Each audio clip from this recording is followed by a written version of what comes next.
లడ్లకు సంబంధించి మేము చేసిన కొద్ది పరిశోధనలో కానీ మా దృష్టికి వచ్చిన విషయాలన్నిటిని కూడా పరిగణలో తీసుకొని ఒక చిన్న మార్పు చేయడం జరిగింది.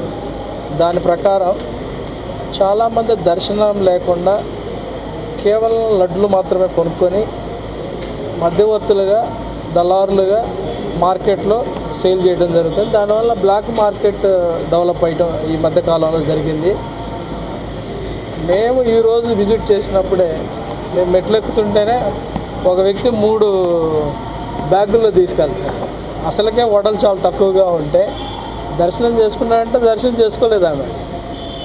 సో ఇవన్నిటిని మేము ఆల్రెడీ ఈరోజు చూడంగా మాకు ఆ దృష్టికి వచ్చింది. ఆల్రెడీ మా దృష్టికి చాలాసార్లు ఇది వచ్చిన తర్వాత అన్ని విషయాలను పరిగణలో తీసుకొని దర్శనం లేని వాళ్ళకి దర్శనం చేసుకోకుండా కేవలం లడ్లు మాత్రమే కొనుక్కొని మార్కెట్లో